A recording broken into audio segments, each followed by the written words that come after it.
Subscribe करें और bell दबाएं ताकि कोई खबर रह न जाए।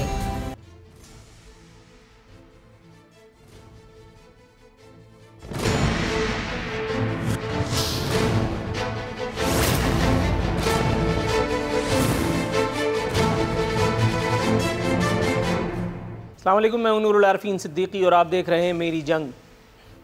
कल रात से एक अजीब सी कशमकश, एक अजीब से मखमसे का शिकार हूँ। कल से अब तक मैं सोच रहा था कल रात में कि आज के दिन गोदी मीडिया वाले किस तरह से हुकूमती शिकस्त का ऐलान करेंगे।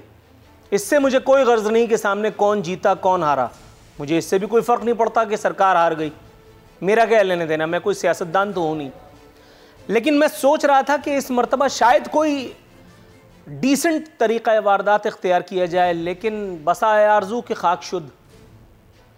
यहाँ कब वही सारी चीज़ें मिल जाती हैं जो आप तमन्ना करते हैं। डस्का का मौका बिलाखिर नून लीग ने मार लिया। एज एक्सपेक्टेड कहूँगा तो लोग मुझे पटवारी कह देंगे, इसलिए मैं नहीं कहता। मरियम नवाज साहिबा जीत की खुशी से सरशार फरमा रही हैं कि आज अवाम ने एक मरतबा फिर वोट को इज्जत दे दी। हमजा शहबाज भी उन्हीं के कालिब में ढले फरमाते हैं वोट चोर माफिया को आज शिकस्त फाश हुई। दूसरी जानिब इंतहाई मज़हका खेज सूरत हाल का सामना था। इंसाफी कारकुनान और क़यादत अजीब सिचुएशन में है, और ख़ास तौर पे वो गोदी मीडिया के इंटेलेक्चुअल्स जो पैसा ही झूठ बोलने का लेते हैं, उनकी सूरत हाल सोच सोच करके मुझे इंतहाई लुत्फ़ आ रहा है। अजीब लूले लंगड़े ऊल जलूल मावरा अक्ल बईद अज़ क़यास किस्म की वजूहात तराशी जा रही हैं इस एक शिकस्त की। फवाद चौधरी साहब फरमाते हैं आज नून लीग नहीं जीती, आज पीटीआई हारी है। मारूं घुटना फूटे आंख, यही फवाद चौधरी थे जो ऑन एयर यूट्यूब पे इस वक्त वो क्लिप मौजूद है। इमरान खान साहब के बारे में वो सारी बातें कर चुके जो मैं इस वक्त यहां एज एन एंकर नहीं कर सकता।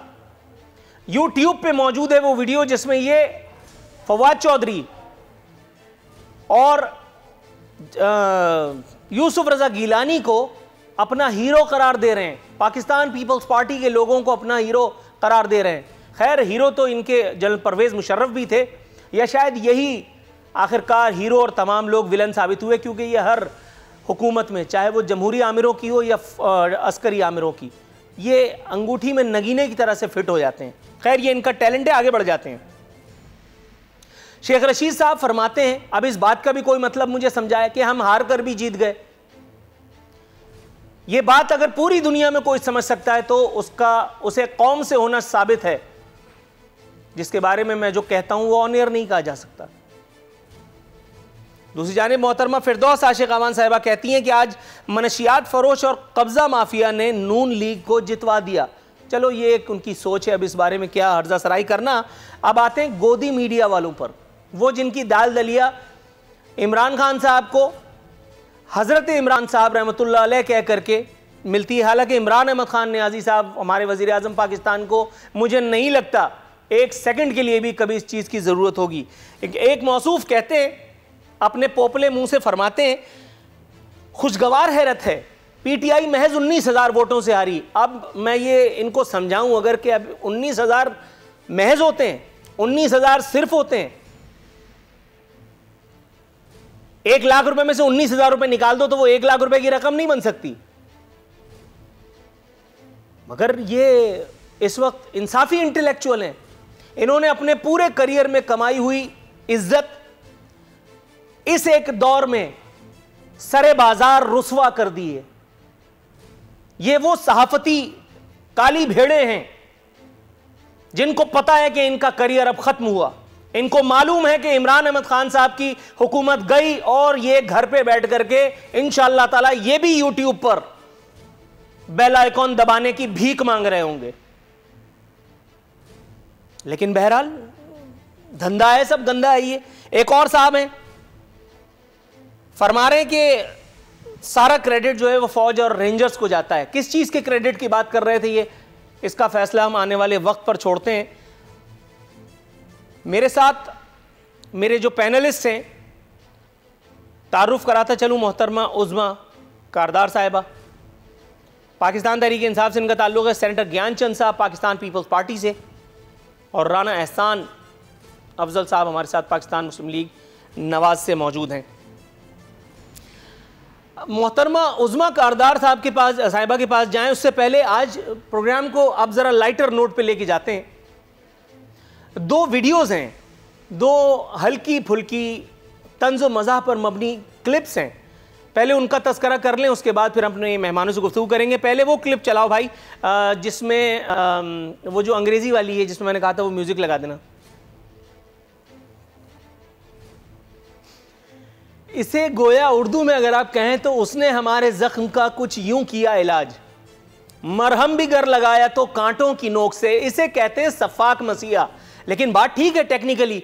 अब देखिए वो उस पट्टी को निकालने में उनको मौत आ रही थी, तो उन खातून ने, उनका भी ताल्लुक या तो शायद हुक्मरान जमात से ही होगा, उन्होंने उसका दूसरा हाथ रख करके और दाएं से दिया एक।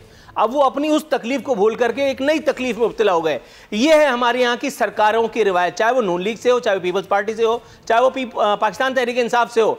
लेकिन अगर आपको पेट्रोल के बहरान से निकलना है तो वो आपको आटे की लाइन में खड़ा कर देंगे। अगर आप आटे की लाइन से निकल करके हुकूमत की गवर्नेंस पे बात करने की सोचेंगे तो इंशाअल्लाह ताला वो आपको किसी और लाइन में खड़ा कर देंगे। और इस तरह पाकिस्तान में जमहूरियत का पौधा फल फूल रहा है। अब एक और क्लिप है, ये खालिसतन हुक्मरान जमात के लिए, उज़मा कारदार साहिबा के लिए नहायत फ़नी क्लिप है। मैं पिछले पूरे वीक इसको देख करके एंजॉय करता रहा हूँ, आप भी सुनिए और सर धुनिए।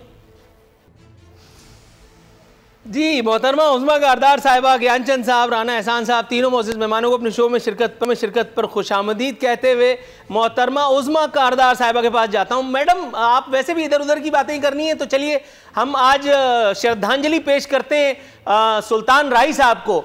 ये क्या ज़रूरत है कि एक तो गला दबा रहे हैं, ऊपर से कह रहे हैं चिल्लाना नहीं, हर 15 दिन के बाद टीवी पे आकर के कहते हैं घबराना नहीं, कभी एक लाइन से निकलना नसीब नहीं होता फिर दूसरी लाइन में लगा देते हैं।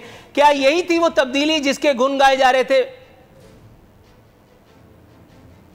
जी बहुत शुक्रिया नूरुल आरिफीन, आपने मुझे इनवाइट किया और मुझे बहुत खुशी हो रही है कि चलो सुल्तान राई ने आपका मूड तो अच्छा किया ना आज। इसका मतलब है प्रोग्राम सही गुजरेगा हमारा आपके साथ। जो भी सुल्तान राई कह रहे थे मुझे समझ आ गई है आप क्या कहने की कोशिश कर रहे हैं। लेकिन आपको पता है कि देखें कि जिस तरह खान साहब कहते हैं कोई जादू की छड़ी तो है नहीं, पूरी कोशिश कर रहे हैं, दिन रात लगे हुए हैं। और अभी आप देखें कि हमारा किस तरह से डॉलर जो है वो 169 से 150 354 पे आ गया है और रुपया हमारा किस तरह मुस्तहकम हो रहा है। इसका लेकिन मतलब वो देखने को नहीं मिल रहा ना, इंडिकेटर्स कोई तो बेहतरी आ रही है ना। रुपया मेरी जेब से निकाल करके सारे माफियाज को दे दिया आपने और उसके बाद फिर उनको बेल भी दे दी, तो इसलिए ये लॉलीपॉप तो मैं लूंगा नहीं, क्योंकि मेरा नाम नूरुल आरिफीन सिद्दीकी है, ये बोल न्यूज है और प्रोग्राम का नाम मेरी जंग है। देखें आपको आपके सामने है पहली दफ़ा शुगर कमीशन की रिपोर्ट जो थी पब्लिक की, और फिर उसके बाद उनके जिन जिन लोगों के बीच में नाम आए उनके खिलाफ अब कार्रवाई भी की जा रही है। कोई कार्रवाई नहीं हो रही है मैडम, अनफॉर्चुनेटली कोई कार्रवाई नहीं हो रही है। जहांगीर तरीन साहब को वो जो एनआरओ दिया गया था उसके बावजूद भी आज भी वो उसी तरह से दंदनाते फिर रहे हैं इस्लामाबाद में, एन वजीर आजम के सीने पर मूंग दल रहे हैं इस्लामाबाद में बैठे हुए जिस तरह से पहले थे। यहाँ एक FIR पर जुल्फ़िकार अली भुट्टो को पता नहीं कहां से निकाल करके और फांसी दे दी गई, और वही एक FIR जहांगीर तरीन पर भी मौजूद है। लेकिन आप जानती हैं सब धंधा है पर गंदा है ये। अगर जहांगीर तरीन को लटका देंगे तो फिर उस हुकूमत का क्या करेंगे जिसकी शॉपिंग जहांगीर तरीन ने करवाई थी, अपने जहाज में ले करके लोगों को PTI का पट्टा पहनाया था। फरमाइएगा। देखें वो जहांगीर तरीन जो हैं वो बेल पे इस वक्त बाहर हैं, आपको भी पता है मुझे भी पता है। और ख़ाली उनके ख़िलाफ़ कोई सिर्फ कार्रवाई नहीं हो रही है, 17 शुगर मिले हैं जिनको नोटिस भी गए हैं, FIRs भी जिन पे कटे हैं। जहांगीर तरीन जो हैं वो उनकी बड़ी खिदमात हैं PTI के लिए, और मैं जब से पार्टी में अच्छा आपकी बात ठीक है, उनकी खिदमात काफ लीग के लिए भी बहुत थी, जनरल मुशर्रफ के लिए भी उनकी बहुत खिदमात थी, तो उस पर भी उनको सदारती तमगा या जमहूरी तमगा या फलाना तमगा दिया जा सकता था। नहीं वो उन्होंने वाकई टाइम भी दिया, और इमरान खान साहब के बिल्कुल वो राइट। हमारे मोहल्ले में एक आदमी था वो गरीब लोगों की दीवारें फांद जाता था, उसका नाम था कलुआ, जो रखा हुआ होता था ना उनके पास जमा पूंजी, वो साफ कर जाता था। वो भी बहुत टाइम देता था चोरी चमारी करने में, लेकिन उसको पुलिस हर हफ्ते आकर के इखलाकन जूते मार के हवालात में कर देती थी। मैं उस पर नन्ना सा था। तो उस कलवा में और इस हलवा में बहुत ज़मीन और आसमान का फ़र्क है। आप ज़रा इनके कलाबे मिलाइए, मैं आपकी तरफ आता हूँ थोड़ी देर में। जी जनाब मन, आज मैं आपकी तरफ आता हूँ मैडम, मैं आपकी तरफ आता हूँ। मैं पूरे प्रोग्राम में आपको अप्रिशिएट करने के लिए तो बुलाया है, जरा थोड़ा सा तवक्कुफ कीजिए, थोड़ी सी अप्रिसिएशन मैं अपोजिशन को भी दे देता हूँ। जी राना एहसान साहब, कैसे हैं आप? अल्लाह का शुक्र, बहुत खैरियत से। सर ये मुझे बताइएगा, अभी इन्होंने बात की एहतसाब हो रहा है, उनकी बहुत खिदमात हैं। मैं किसी इदारे के ऊपर बात नहीं करना चाहता, मैं किसी ख़ास हवाले से किसी केस के ऊपर बात नहीं करना चाहता। जनरली स्पीकिंग, जो हुक्मरान जमात से है उसे रेल और जो अपोजिशन से है उसे जेल, क्या यही वो तब्दीली है जिसके ख्वाब पाकिस्तान में दिखाए गए थे? जी हाँ, यही वो तब्दीली है। और ये इनको अपनी साइड पे चाहे बिलियन ट्री सुनामी हो, चीनी आटा, जो भी मसाइल हैं, पेट्रोलियम की करप्शन, LNG के ऊपर जो नुकसान हुआ, वो चीज़ें नज़र नहीं आती। अभी ये जहांगीर तरीन साहब को जो है इनकी तवज्जो इनकी तरफ की है, और उन्होंने जो आगे से जो दिखाया है वो सिंबॉलिकली ये बताता है कि जो ये इनकी 22 साल का जो स्ट्रगल है, जिसको ये बड़ा क्लेम करते हैं कि 22 साल बड़ी जद्दोजहद हमने की, वो सामने आ गया है कि कितना बड़ा स्ट्रगल है। ये लोटो की जमात जो सारी पार्टी से इकट्ठी की गई, जिनको इशारतन बताया गया कि आपने इस जमात में शामिल होना है, उन टोलों को लेके जहांगीर तरीन साहब आज बता रहे हैं कि वो फॉरवर्ड ब्लॉक बनाया जा सकता है। और इस हुकूमत की मजबूती जो ये शो करती है कि बड़ी हम मुस्तहकम है, बड़ा अच्छा चल रहा है सब कुछ, तो वो अवाम के सामने आया हो गई है कि कितनी कमजोर ये जमात है हकीकत है। तो जहां तक एहतसाब का आपका सवाल है, देखें हमें इन्होंने क्या कुछ नहीं किया। 2-2 साल, 2.5 साल जेल में डाला, और जेल में फिर तफ्तीश भी कोई नहीं की, और फिर आखिरकार आहद चीमा से लेके एहसन इकबाल से लेके फवाद हसन फवाद तक, या जो है मिफ्ता इस्माइल, खाकान अब्बासी, किस किस का मैं नाम लूं, सब लोगों ने जेल की हवाएं खाई, लेकिन साबित कुछ नहीं हो सका।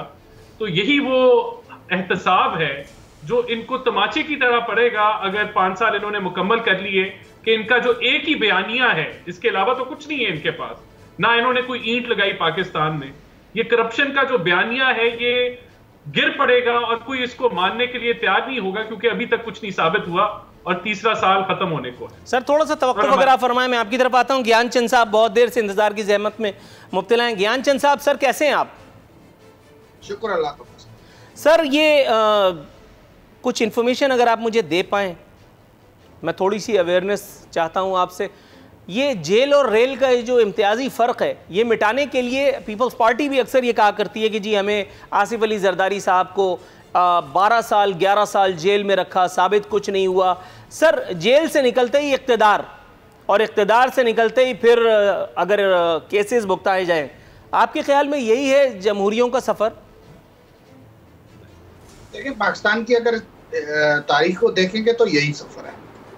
एक प्राइम मिनिस्टर आता है, उस प्राइम मिनिस्टर को कत्ल कर दिया जाता है, और फिर बाकी जो उसके साथ पार्टी होती है तो उसको सबको जेल में डाला जाता है। इंसाफ के नाम पे ये इंतकाम होता है, ये पॉलिटिकल इंजीनियरिंग होती है कि जो जमहूरी आवाज़ है उसको किस तरह से दबाया जाए। तो इस स्ट्रगल में सबसे ज़्यादा तो भुगता पीपल्स पार्टी ने है, और सबसे ज़्यादा इल्ज़ामात भी पीपल्स पार्टी पे लगते रहे हैं। लेकिन जो आप कह रहे हैं बिल्कुल ठीक कह रहे हैं, यहाँ पे अगर कोई चोर भी है तो उसको आप साबित नहीं कर सकते, और जो नहीं चोर है उसको आप प्रोपेगेंडा करके उसकी इज्जत उछाल सकते हैं। ये हमारे यहाँ इजाज़त दी हुई है। हम तो कहते हैं पीपल्स पार्टी के साथ पहले दिन से यही वो है, और आजकल जो नैब कर रही है न्याजी के साथ मिलकर, वो वही कर रही है।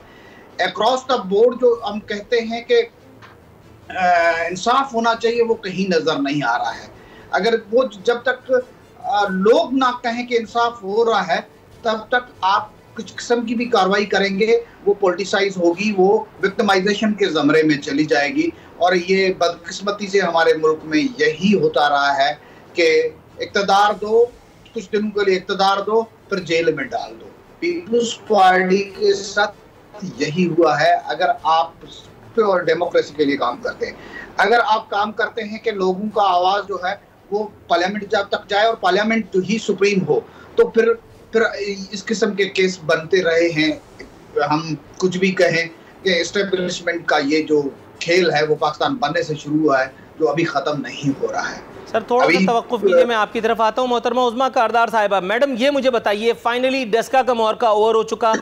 Coming back to my point, डस्का का मैदान नून लीग के हाथ रहा। मरियम साहिबा फरमा रही हैं कि वोट को इज्जत दी। सर मैडम लेकिन ये मुझे बताइएगा, नून लीग की जीत का जितना ज़्यादा खुशी नून लीगियों को शायद होगी, उससे ज़्यादा दुख गोदी मीडिया वालों को क्यों है? मतलब कल मैंने अपने सोशल मीडिया अकाउंट पे भी कुछ वीडियोस शेयर की हैं। वो एक चैनल जिसका नाम ही सुबह शाम अंगूठा चूम करके होती है, रहमतुल्लाह अलैह कह करके होती है, और अपोजिशन को लानतुल्लाह अलैह, जब तक वो बना ना दें अपने तमाम प्रोग्राम में तो उनका जो है वो घर नहीं जाने पाता कोई भी एंकर पूरे दिन में। आपको पता है किन चैनल्स की मैं बात कर रहा हूँ। मैडम ये मुझे बताइए, ये पराई शादी में अब्दुल्ला दीवाना क्यों था? मतलब यहाँ तो इंसाफीज़ के चेहरे लटके हुए, मैं समझ सकता हूँ कि उनकी मेहनत अकारत चली गई, उनकी क़यादत के साथ मामलात, उनके वो विज़न और नज़रिया और फलाना और ढिमकाना, वो मंजन बिक नहीं पाया। वोट को इज़्ज़त मिल गई बकौर मरियम नवाज़ के। तो ये जो दीवाने थे जो बाद में मस्ताने साबित हुए, इनकी तशफ़ी क़ल्ब के लिए इनका पोस्टमार्टम आप किन अल्फाज में करेंगी? ये फ़ी सबीलिल्लाह चमचागिरी कर रहे हैं। मुझे लगता है नूरुल आरिफीन, आपको चैनल के जो एंकर्स हैं ना उनसे काफ़ी नाराज़ हैं। अब मैं तो इस झगड़े में बिल्कुल पड़ने वाली नहीं हूँ, आप जाने और वो लोग जाने। देखें आजकल के ज़माने में जहाँ पे 60-70 चैनल्स हैं, जहाँ पे केबल है, जहाँ पे सैटेलाइट्स हैं, तो अगर एक जो चैनल है वो गलत बयानी कर रहा है तो वो सबके सामने खुल के आ जाता है, इसमें वो छुप नहीं सकता। सच नहीं, बात छुपने की नहीं है, ये दौर हया शर्म का थोड़ी है। यहाँ तो जो सबसे ज्यादा झूठ बोलता है वो सबसे ज्यादा कामयाब होता है। अब आप देख लीजिए ना, 50 लाख नौकरियां दा कह के हुन तेरे पास नौकरी कोई नहीं, मतलब मैं कहां तक जाऊं आप समझिए। नहीं, नौकरियां आप देखें, आप फैसलाबाद को देखें, वहाँ पे तो कोई मजदूर किसी फैक्ट्री से, टेक्सटाइल मिल्स जो है 100% उस पे कैपेसिटी पे चल रही है, वहाँ मजदूरी कोई नहीं मिलता है। नहीं तो मैं तो कराची में रहता हूँ, फैसलाबाद क्यों देखूं? इंडिया से वो डाइवर्ट होकर पाकिस्तान आ गई है। नहीं मैं तो फैसलाबाद में नहीं रहता, मैं फैसलाबाद क्यों देखूं? वहाँ पे भी हर जगह इंडस्ट्रियल जोन्स का इजरा हो रहा है। सीपैक आपका अल्हम्दुलिल्लाह बिल्कुल बहुत तेजी से पेशरफ्त कर रहा है। अच्छा, सीपैक सिर्फ आप लोगों के बयानात में ही जिंदा है, वैसे आपस की बात है, उसके हवाले से कोई कभी काम की खबर, कोई जेन्युइन खबर न देखने को मिलती है, न सुनने को मिलती है। न सीपैक के जो जिम्मेदारान हैं कभी वो आकर के प्रेस ब्रीफिंग करके पीआईडी में कभी हमें कुछ अवेयरनेस दें, कभी बताएं कि भाई आज ये हो गया, कल वो पुल बन जाएगा, फिर उसके बाद बिजली के ये मंसूबे बन जाएंगे। ये उज़्मा कारदार और आप जैसे लोग ही आकर के बताते हैं कि फैसलाबाद में मजदूरों ने लैंड क्रूजर खरीद ली और वहां पे इतने तेल के कुएं निकल आए। देखिए सीपैक जो है हमारे दोस्त चाइना के साथ बहुत इम्पॉर्टेंट बेल्ट और रोड इनिशिएटिव का हिस्सा है, और हम पूरी तरह से उस पर तवज्जो भी दे रहे हैं और उनको फैसिलिटेट भी कर रहे हैं, और या उसकी वजह से भी हमारा इंफ्रास्ट्रक्चर भी डेवलप होगा, हमारे लोगों को नौकरियां भी मिलेंगी। तो आपकी बात ठीक है, मगर ये मेरा सवाल नहीं था। हमने पूरा नहीं, आप कह रहे हैं ना सीपैक को कोई आप तवज्जो नहीं दे रहे हैं या उसमें कोई प्रोग्रेस नहीं हो रही है। बिल्कुल हो रही है। मैंने सीपैक की अहमियत पे मजमून लिखने के लिए थोड़ी कहा था आपसे। मैं तो ये कह रहा था कि ये सीपैक की जितनी टेंटें हैं ये सिर्फ पीटीआई वालों के मुंह से ही सुनने के लिए मिल रही है। कभी कोई सरकारी आदमी, कोई ऑफिशियल आकर के इसके बारे में कोई ब्रीफिंग नहीं देता, हमें पता नहीं चलने पाता। आप मिस कर गई, थोड़ा सा सब्र कीजिएगा, मैं आता हूं। जी राना साहब, इससे पहले कि ब्रेक की कॉल दे दी जाए, मैं जनरल आसिफ बाजवा को लगाया सिर्फ सीपैक के लिए गया था। मैं आपकी तरफ आता हूं, मैं आपकी तरफ आता हूं मैडम। जी राना एहसान साहब, सर अगर आप कहते हैं तो मैं आपको मुबारकबाद दे सकता हूं, वरना सानू की मोड पे हूं, मुझे क्या लेने देना कौन जीते और कौन हारा है। लेकिन सर आपके ख्याल में वाकई ये जो कहा है हमजा शहबाज साहब ने कि वोट चोर माफिया को शिकस्त हुई, मरियम नवाज साहिबा कहती हैं कि अवाम ने एक बार फिर वोट को इज्जत दे दी? बिल्कुल, देखें ये डस्का का जो इलेक्शन है ये पीटीआई बकौल इनके जीत गई थी 19 फरवरी को, जब धुंध छाई हुई थी इस मुल्क के ऊपर और उस इलेक्शन के ऊपर।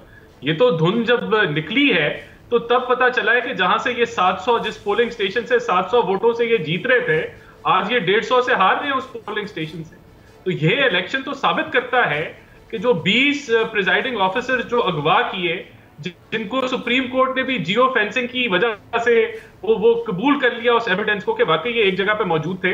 जब तक देखें आरफरीन साहब, जब तक ये तो हो गया इलेक्शन हम जीत गए और ये साबित हो गया कि धांधली ज़दा था, लेकिन जब तक धांधली जिन्होंने की उसका मास्टरमाइंड, जब तक आप उनको कटहरे में लाके नहीं खड़ा करेंगे तो ये आगे के इलेक्शन भी धांधली ज़दा होंगे। हम लोग जब तक सजा जजा के ऊपर नहीं पहुंचेंगे तब तक जो है वो मुल्क में तब्दीली नहीं आएगी। और यही जो है ये इलेक्शन, ये सर आपकी बात बिल्कुल ठीक है, लेकिन मैं गुस्ताखी माफ, ये दांत गिर जाने के बाद ही अखरोट पे लेक्चर देना क्यों याद आता है आप लोगों को? 3 दफ़ा आपके कायदे मोहतरम कायदे तहरीक जनाब मियां मोहम्मद नवाज शरीफ साहब रहमतुल्लाह अलैह वज़ीर आज़म बन चुके, अब क्या फील्ड मार्शल बन करके ये सारे काम करेंगे? 3 दफ़ा वज़ीर आज़म बनने के बाद क्या उन्होंने किया? मतलब उनके तमाम कारोबार अंडे बच्चे दे रहे थे, वो माशाल्लाह टनाटन चल रहे थे। मतलब वो जिनको फयाजुल हसन चौहान साहब की जुबान में अगर मैं कहूँ तो आले शरीफ फल फूल रहे थे और हमारा सत्यानाश हो रहा था। ये अलग बात कि अब सवा सत्यानाश हो रहा है, लेकिन ये वोट की हुर्मत पे ये लेक्चर उस वक्त ख्याल नहीं आया था। आप जरा इस बारे में थोड़ा सा सोचिए, क्योंकि मुझे इमीडिएट ब्रेक की कॉल दे दी गई है। मैं वापस अल्लाह ताला फिर कुछ मजीद गुफ्तगू करेंगे।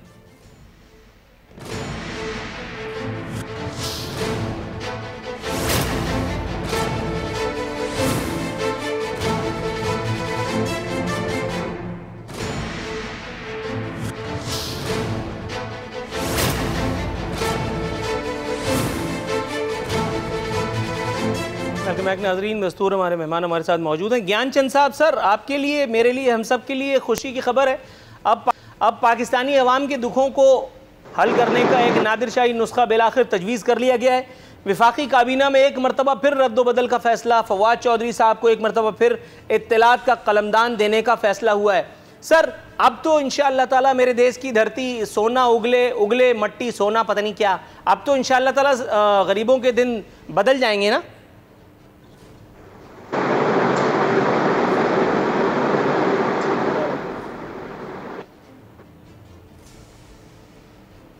ज्ञानचंद साहब, आप मुझे सुन सकते हैं? मेरे से क्वेश्चन किया? जी सर, आप ही ज्ञानचंद हैं। जी सर। अच्छा, मैं समझता हूं कि फवाद चौधरी से तो हेवी वेट पॉलिटिशियन ज्यादा फिर 2 आशिक ऐवान साहबा हैं, उनको अगर दे दिया जाता तो वो ज्यादा अच्छा इसको निभाती, क्योंकि उनकी बातें जो है ना वो बड़ा वजन रखती हैं। ये अजीब किस्म की है कि इमरान खान जब से गवर्नमेंट में आए। सर आपका लिंक फ्रीज हो गया है, मैं आपकी तरफ आता हूँ, तो अगर आप फरमाएं। जी मोहतरमा उज़मा कारदार साहिबा, मैडम असल सवाल जो है वो ये है कि वो जो सरकारी दुकान का इफ्तिताह वो जो वज़ीर आज़म पाकिस्तान ने फरमाया था, वो ठेला जिसके लिए हमने इतनी मेहनत की, 126 दिन तक बाकायदा वो महफिलें इस्लामाबाद में सजी, पूरी रियासत का चक्का जाम किया गया, बिलाखिर हमारे सपनों की मंजिल मिल गई और उस ठेले का इफ्तिताह हमारे वज़ीर आज़म साहब ने फरमा दिया, जिस पे आकर के कोई भी भूखा और अपना पेट भर सकता है। वज़ीर आज़म फिर भी फरमाते हैं पाकिस्तान मकरूज़ है, अवाम की तरक्की पर ख़र्च करने के लिए कम रकम बचती है। मैडम अगर 3-4 निकम्मे निढल्ले वज़रा को फारिग कर दें तो फिर काफ़ी रकम बच जाएगी नहीं? आपका मैं बिल्कुल अभी जवाब देती हूँ। देखें, खाना खिलाने से बरकत बढ़ती है और ये अल्लाह ताला का सबसे पसंदीदा फेल है। जेब से खिलाने से कहा था वो, ये थोड़ी कहा था सरकार के पैसे से। अच्छा नहीं, जिसको देखे बहरहाल गरीबों के लिए कर रहे हैं ना, तो जो भी चीज गरीबों के लिए तो वो भी करता था, अप्रिशिएट करना चाहिए। कौन था भाई? सुल्तान डाकू गरीबों के लिए, खुदा ना खास्ता मुआवजा कोई नहीं कर रहा। देखिए, ये नून लीग के जो भाई बैठे हुए हैं, इनको बोले कम से कम ये तो अप्रिशिएट कर लें कि एक सिटिंग गवर्नमेंट के होते हुए हमने इदारों को इतना मजबूत किया है कि ये इलेक्शन भी इसमें जीत जाते हैं। इनके होते हुए सारी एडमिनिस्ट्रेशन, सारी इलेक्शन कमीशन, लेकिन ये मेरा सवाल नहीं है। नहीं, ये नून लीग टीवी के लिए हम लोग काम कर रहे हैं मैडम, मंत्रा पढ़ते थे। वो बात आपकी ठीक है, वो गाना तो मुझे भी याद हो चुका है 2.5 साल में। नवाज शरीफ चोर था, आसिफ जरदारी डाकू था, कौम को लूट के खा गए, फलाना फलाना एक्सेट्रा एक्सेट्रा। इस पे तो मैं 2.5 घंटे का लेक्चर दे सकता हूँ। वो हम नहीं कह रहे, नवाज शरीफ को तो सुप्रीम कोर्ट ने सवाल नहीं समझ पाई। मेरा सवाल ये नहीं था, मैं ये कह रहा था कि 2-3 बेकार फजूल किस्म की वजारतें लेकर के और कौम का खतीर ख़जाना खाने वाले, अपनी 1400 नस्लें बनाने वाले इनकॉम्पिटेंट वज़रा को अगर कुछ वज़रा को घर फारिग कर देते, घर भेज देते, तो कम अज़ कम ये जो रकम थी ये अवामी फलाह और बहबूद के कुछ मंसूबों पे लग जाती, कम अज़ कम इन ठेलों की तादाद में इजाफा हो जाता, वो जो सरकार ने इफ्तिताह किया है। देखें, अगर प्राइम मिनिस्टर ने अपनी कैबिनेट में लोगों को रखा हुआ है तो जाहिर है जितने डिपार्टमेंट्स हैं उतने ही वज़रा भी होंगे, और कोई अगर फालतू आपको नज़र आते हैं उनको हम हटा देते हैं ताकि आप खुश हो जाएं। लेकिन जाहिर है अगर वजीर बनाया गया है किसी को, तो कोई किसी न किसी डिपार्टमेंट को, किसी मिनिस्ट्री को हेड करना है, तो तभी वो उसको वजारत दी गई है ना, वरना तो क्यों दी जाएगी? जाहिर है टैक्स पेयर का पैसा है, टैक्स पेयर के पैसे वो हम लोग बिलीव करते हैं कि टैक्स पेयर का पैसा जो है वो टैक्स पेयर के ऊपर लगे और उसकी फलाह बहबूद और उसकी लगता है कि टैक्स पेयर का पैसा इस दौरे हुकूमत में टैक्स पेयर पर है? इतनी खुशफहमी, करीब की नजर कमजोर है आपकी या दूर की? देखिए, हम पूरी कोशिश कर रहे हैं कि किसी तरीके से हम ये जितने माफियाज और जितने कार्टेल्स हैं जिन्होंने आवाम की ज़िंदगी में मुश्किल पैदा की है, जो कि ज़ख़ीरा अंदोज़ी करते हैं और जो कि मुनाफाखोरी करते हैं, ये भी मेरे सवाल का जवाब नहीं। हम उनके साथ जंग कर रहे हैं। आप किसी और के साथ कर रहे हैं, हम उनके साथ जंग कर रहे हैं। मैडम, ये भी मेरे सवाल का जवाब नहीं। गरीब के ऊपर क्यों नहीं लग रहा है? कर रही हैं आप? मुझे एक बात बताइए, एक आदमी मिसाल के तौर पे एक मिनिस्टर था, उसकी कैबिनेट के अंदर, उसके पोर्टफोलियो के अंदर दवाओं की कीमतों में इजाफा अचानक हो जाता है। एक इस वक्त की अहम शख्सियत, मैं जिनका नाम ले लेकर के 2.5 साल तक बात करता रहा हूं, एक अहम इदारा उसके ऊपर ऑन रिकॉर्ड था। मतलब आप सब समझ रही हैं मैं क्या कह रहा हूं?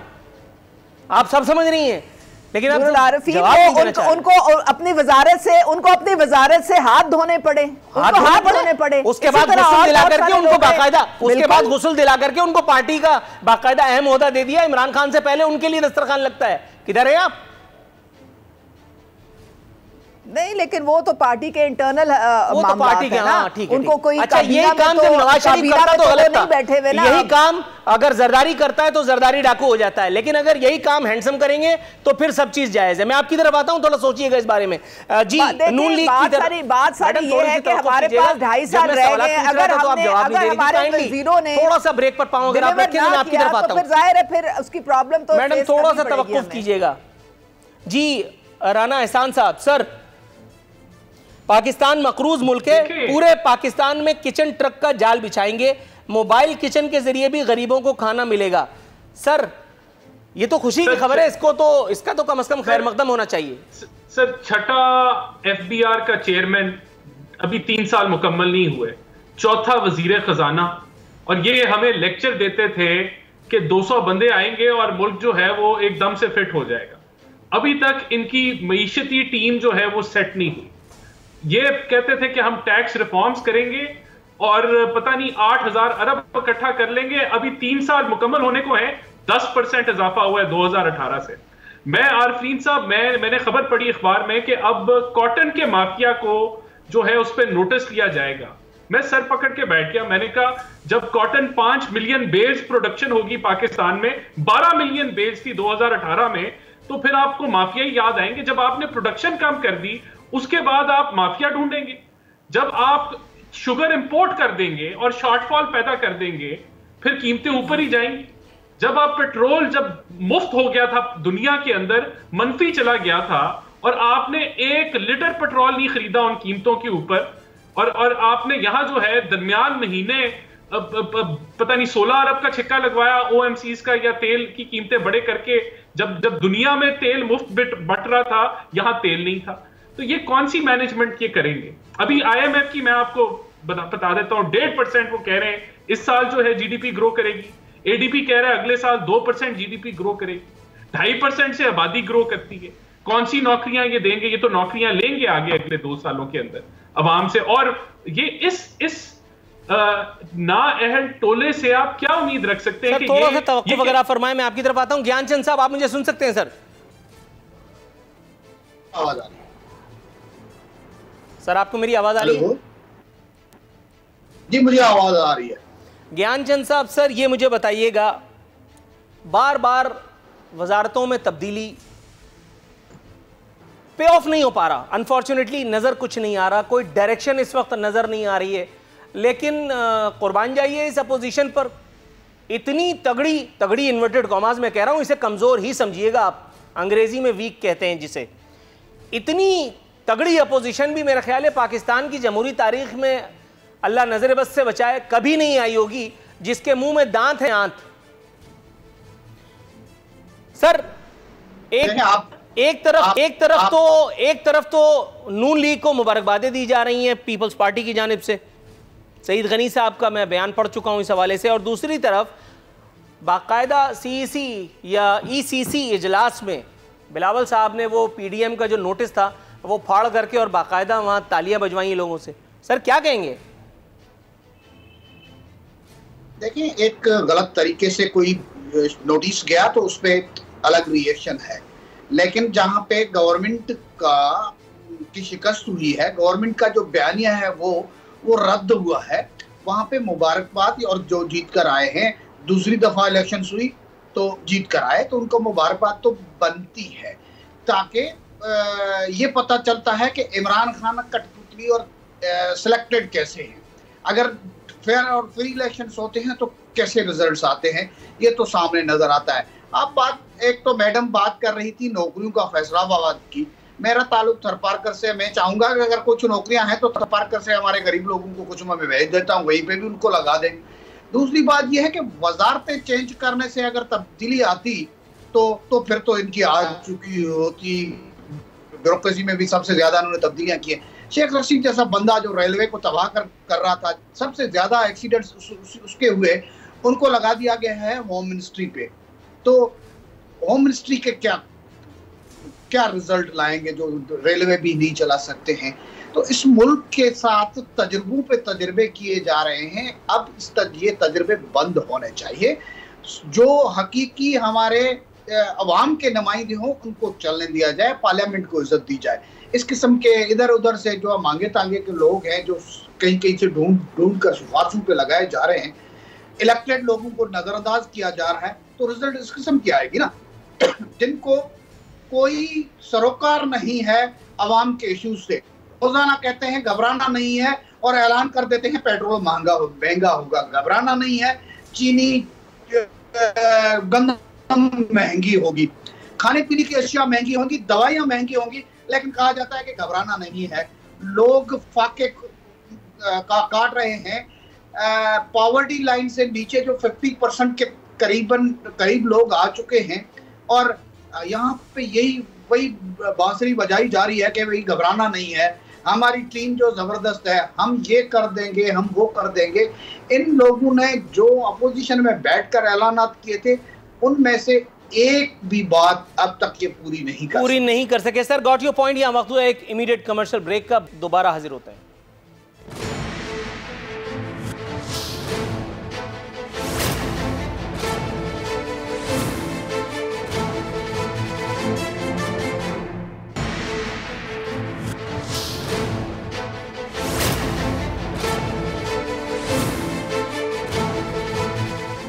वेलकम बैक नाज़रीन, दस्तूर हमारे मेहमान हमारे साथ मौजूद हैं। मोहतरमा उज़्मा कारदार साहिबा, मैडम सिंध में पाकिस्तान पीपल्स पार्टी गया तो ज़िमनी इंतखाबात में जो अजीम उशान शिकस्त का मुंह देखना पड़ा था पाकिस्तान तहरीक इंसाफ को, अभी डस्का में जो हुआ है, उसके बाद अगर ये कहा जाए कि अगर खुदा न खास्ता कुछ और ज़िमनी इलेक्शंस हो गए, कुछ और इंतखाब हो गए, कुछ और नशिस्तों पर, तो शायद वज़ीर आज़म हाउस छोड़ करके दोबारा डी चौक की सियासत करनी पड़ेगी। आप क्या फरमाएंगी? पहले तो आप ज़रा सेनेटर साहब को याद दिलाते चलें कि सिंध में इनकी हुकूमत है, और अगर इनको नौकरियां चाहिए थरपारकर में तो ये उनकी ज़िम्मेदारी बनती है। इनको चाहिए कि जाके नौकरियों का बंदोबस्त करें और लोगों को दें। वहाँ तो फ़िलहाल कुत्ते से मरने वाले जो हैं उनको वैक्सीन तक नहीं मिल रहा है वहाँ पे। देखें, ये जो बाई इलेक्शंस हैं, ये जो भी हुकूमत होती है वो धांधली करके और वो सारे जो हुकूमती ज़राए इस्तेमाल करके वो लोग जीतते हैं, और ये हमारी रीत रिवायत रही है पाकिस्तान में।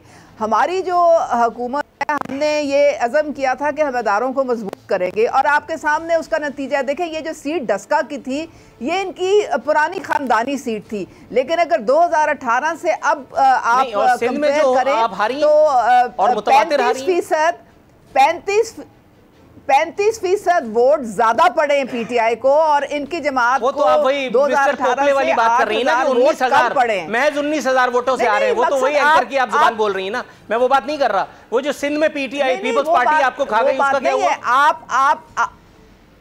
अब आप वहां पे देखें, अब हमारे 8 MNAs हैं और हमें वहाँ से अब 8 लाख वोट लोगों ने डाले थे, लेकिन अब चूंकि वफाक और जो सूबा है इनकी आपस, ये वफाक को वहाँ पे ऑपरेट नहीं करने देते हैं और ये हर वक्त रखने डाल के बैठे रहते हैं, कोई ना कोई झगड़ा डाल के बैठे रहते हैं, इसलिए हार गए। ये क्या हुआ? ये क्या लॉजिक है? नहीं समझ पा रहा हूँ मैं।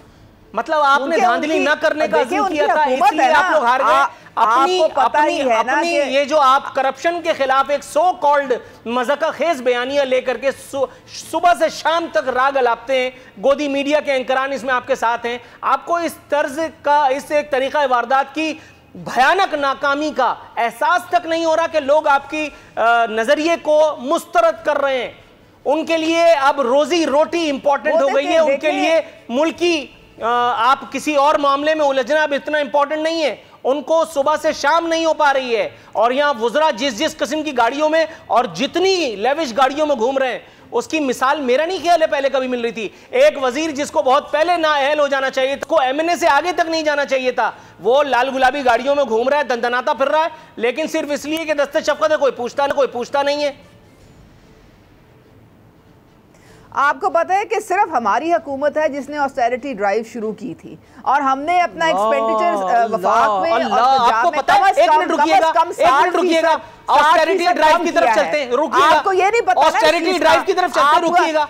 आपको पता है कि ये आप ही की हुकूमत थी जिसमें सदर ममनून, सॉरी क्या नाम है, सदर आरिफ अलवी, 10 अरब रुपए, एक मिनट जाती उम्र की, एक मिनट जरा सुनिएगा। आपको पता है कि अब आप पकड़ी जाएंगी, इसलिए आपने फौरन चौरंगी घुमाना शुरू कर दिया। एक मिनट रुक जाइएगा, ऑस्टेरिटी ड्राइव की तरफ चलते हैं। आपको पता है कि आपने 9 गायें, 2 भैंसे, 4 कट्टे और 2 लैपटॉप बेच करके कितनी महंगी अजीमुशान किस्म की गाड़ियां, एक नहीं 2-2, 3-3 गाड़ियां एक वजीर को दी है। एक मिनट, आपको पता है कि आपके सदर आरिफ अलवी ने ऐवाने सदर में जो मुशायरा किया था उसकी कीमत कितनी थी? आपको पता है कि आपके सदर ने 19 लाख रुपए या 29 लाख रुपए, if I am not wrong, if I am not mistaken, उसका पिंजरा बनवाना था ऐवाने वजीर आजम में तोतों के लिए। ऑस्टेरिटी काय की ऑस्टेरिटी? वजीर आजम क्या 120 गज के घर में शिफ्ट हो गए? पार्लियामेंट हाउस क्या 360 गज के या 400 गज के बंगले में शिफ्ट हो गया है? काय की ऑस्टेरिटी? कोई ऐसी बात नहीं है, ऐसी होनी भी नहीं है। अपने घर में रहते हैं, बनी काला में रहते हैं। वो घर नहीं है, जो है वो घर नहीं है, वो महल है। खुदा का वास्ता सच बोले, जाती उमरा बिलावल हाउस महल है। ये बुलंद मकाबिर हैं जहां गरीबों की चीखें अंदर नहीं जाती। अच्छा, आप मुझे ये बता दें कि जो नवाज शरीफ ने लंदन में अपने कैंप ऑफिसेस खोले हुए थे, 5-6 कैंप ऑफिसेस तो शहबाज शरीफ के थे, वो किसके पैसे से खोले हुए थे इन्होंने? भाई वो तो चोर लोग थे ना, आपने खुद बताया हमें, हमने खुद आपको वोट दिया क्योंकि हमें नहीं चाहिए था कि कोई चोर कोई डाकू आए, हम हुज्जाज करम को ले आए। अब हुज्जाज करम भी अगर यही सब वो करेंगे तो फिर मैं क्या करूं?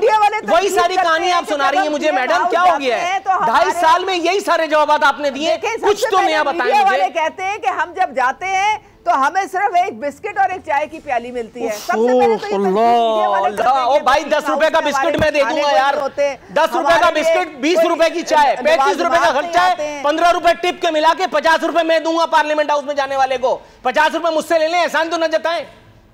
देखिए इस हेलीकॉप्टर में घूमते हैं मसीहा, हेलीकॉप्टर में घूमते हैं। प्राइम मिनिस्टर इमरान खान ने ना तो कोई अपनी फैक्ट्रियां बनाई हैं, और भाई अपनी नहीं बनाई तो बाकी लोगों की तो चल रही है ना, अपनी सिर्फ नहीं तो जिनकी चल रही हैं। और अगर कोई इश्यूज है वहां पे तो वो साथ उनकी अकाउंटेबिलिटी भी आपको पता है कि आप क्या कह रही हैं, आपको पता है कि आप क्या कह रही हैं और आपके साथ हो क्या रहा है, लेकिन इस्तकलाल को बुरे मानों में कुछ और भी कहते हैं। थोड़ा सा तवक्कुफ कीजिएगा जी। राना एहसान साहब, सर आपके जो कायद थे, अल्लाह नेकी दे उनको, हजरत कायद तहरीक मियां नवाज शरीफ साहब, वो भी कोई 120 गज के बंगले में तो नहीं रहते थे। उनके लिए भी हजारों जो है वो पुलिस वाले सुबह से शाम तक ख्वार किए जाते थे जाती उम्रा की। उसे एक तवील सड़क पर उनको सुबह से शाम करवाई जाती थी। बाकायदा सरकारी पैसों से वहाँ तामीरात हुई हैं, सरकारी पैसों से वहाँ पे पहरे का बंदोबस्त किया गया है। फिर उसके बाद जब अमीरुल मोमिनीन चलते थे और उनकी गर्दन जो है वो फलक को छू रही थी, इल्ला के वो पानामा ने आकर के उनकी गर्दन ही नीचे कर दी। उस वक्त तक आप लोगों को भी ये सब बातें समझ में नहीं आई थी, कहिए। देखिए, लेकिन उस वक्त फर्क था। जो इन्फ्लेशन थी 5 साल हमारी एवरेज 5% से नीचे थी, जिसका मतलब है महंगाई नहीं थी। उस वक्त फर्क था। एक सेकंड जी, 5% आप कैसे कह सकते हैं महंगाई नहीं थी भाई? उस दौर में मैंने सर उस दौर में, इसका मतलब है मैं उस दौर में झूठ बोलता रहा हूं नवाज शरीफ के खिलाफ। आप मुझ पर झूठे होने का इल्जाम बांध रहे हैं। देखिए आरफीन साहब, इन्फ्लेशन महंगाई को नापती है। एक सेकंड मैडम थोड़ा सा तवक्कुफ कीजिएगा। 5% से नीचे थी लगातार 5 साल में, आपको दावे से सर 5% से नीचे। Sir I love you. Sir बात सुनिए, आप महंगाई का फैसला कैसे कर सकते हैं? इन्फ्लेशन 5% से नीचे थी यार। ये सारी बातें तो मुझे शौकत अजीज भी बताता था भाई। शौकत अजीज के साथ मैं कमरे में बैठ के ब्रीफिंग दे चुका हूं। उसने मुझे यकीन दिला दिया कि मैं यूरोप में हूं। जब मैं बाहर निकला तो एक गड्ढे में गिर गया, पता चला मैं उसी कराची में हूं। क्या हो गया आपको? देखिए, मैं आपको बताता हूं हमने क्या किया। हमारे दौरे हुकूमत में ये जो सखत तक अब जो कराची सारी दुनिया जो है सड़क का सफर कर रही है, ये हमारी PMLN की वजह से कर रही है कि हमने रोड्स नेटवर्क को बेहतर कर दिया। जो यहां आज बत्ती नहीं जा रही। अच्छा, मतलब अगर आदमी को भूख लगे तो वो सड़क पे पैदल चले, ये आप नुस्खा बता रहे हैं?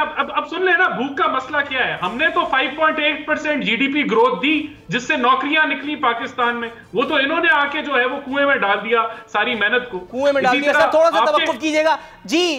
सेनेटर ज्ञानचंद साहब, सर ये मुझे बताइएगा। सर मुझे वाइंड अप करना है। राना एहसान साहब थोड़ा सा तवक्कुफ। सेनेटर ज्ञानचंद साहब, सर हर गई हुई हुकूमत ये बताती है कि हम तो पाकिस्तान को दुबई बनाने वाले थे, वो तो फलाने का बेड़ा गर्क को उसने ये कर दिया। सर आप भी ऐसा कोई लतीफा अगर सुनाना चाहें तो मैं हाजिर हूं। देखें, आप उसको लतीफा कहें या कुछ भी कहें, लेकिन 2008 से 18 तक मैं पूरा कहूँ, ये 10 साल का जो अर्सा है उसको कहूंगा कि उसमें आपको जो भी इंडिकेटर है वो इम्प्रूव होते हुए नजर आए। ये नहीं है कि महंगाई नहीं थी, वो सब कुछ ठीक हो गया था, लेकिन हम पॉजिटिव मूव कर रहे थे, पॉजिटिवली मूव कर रहे थे। इन्फ्लेशन भी कम हो रहा था, हमारे जो एक्सपोर्ट्स बढ़ रही थी, इंपोर्ट्स कम हो रही थी, हमारी एग्रीकल्चर ग्रो कर रही थी। कम से कम जब पीपुल्स पार्टी का दौर था तो हमको गंदम का बहरान फेस करना पड़ा था, लेकिन पीपुल्स पार्टी के दौर में ही हमने गंदम एक्सपोर्ट करना शुरू किया। हम एग्रीकल्चर कंट्री हैं तो उसकी तरफ हमारा पूरा ध्यान था। CPEC का मंसूबा उस दौर में हुआ, अब CPEC कहीं नजर नहीं आ रहा है, जहां से एक इन्वेस्टमेंट आनी थी और डेवलपमेंट। अच्छा सर, आपको याद है वो खून की नदी जो कराची में बह रही थी? रोज कराची में 100 खिलाड़ी पवेलियन को लौट रहे थे। MQM और लियारी गैंगवॉर के लोग 100 जिंदगियां निकल जाते थे। वो भी आपका ही दौर नहीं था? खैर से उसकी तरफ तवज्जो क्यों नहीं थी? काइंडली देखें, ये एक प्रोसेस है। जब से डेमोक्रेसी कंटिन्यूसली चलना शुरू हुई है तो मामला सेटल होना शुरू हुए, और ये जो मारामारी है उसके पीछे क्या क्या हाथ होते हैं, किस तरह से हो रहा था, ये वो अच्छी तरह से आप भी जानते हैं। लेकिन अब वो हालात नहीं रहे हैं। नहीं, वह बात आपकी ठीक है। लियारी गैंगवॉर को पीपल्स पार्टी पुष्पनाई करती थी और MQM करती थी, MQM के गुंडों को। तो ये तो मैं जानता हूं, इसीलिए तो मैं आपसे सवाल कर रहा हूं कि पीपल्स पार्टी उनकी पुष्पनाई क्यों करती थी गैंगवॉर वालों की? देख, पीपल्स पार्टी एक तो गैंगवार की पुष्टपनाही नहीं करती थी, लेकिन वहाँ के हालात इस किस्म के थे कि हर एक लोग जो है वो किसी ना किसी तरह से वो हथियार उठाकर बैठ गए थे, क्योंकि मारामारी। इसका मतलब है स्टेट की रिट नहीं थी आपके दौर में, हर लोग हथियार उठा के बैठ गए थे? का मतलब ये है कि हमारे सब इदारे जब एक तरफ नहीं हुए तो ये हुआ। ये सब पूरी हमारी देन थी उस आमरीती दौर की। ये जो जनरल जिया का दिया हुआ तोहफा था वो हम भुगत रहे थे 20 सालों तक। जब से डेमोक्रेसी ने काम करना शुरू किया तो लोगों का ट्रस्ट वोट की तरफ गया। किसी भी पॉलिटिशियन को किसी भी इशू के लिए अगर कोई इश्यूज है तो लोग ये सोचना शुरू। Right sir, got your answer. Gyanchand साहब, मोहतरमा उज़्मा का मोहतरम राना अफजल साहब, ये थी आज की गुफ्तगू, ये थी आज की डिस्कशन। इंशाल्लाह अगले हफ्ते बशर्ते जिंदगी फिर हाजिर होंगे। फी अमानिल्लाह।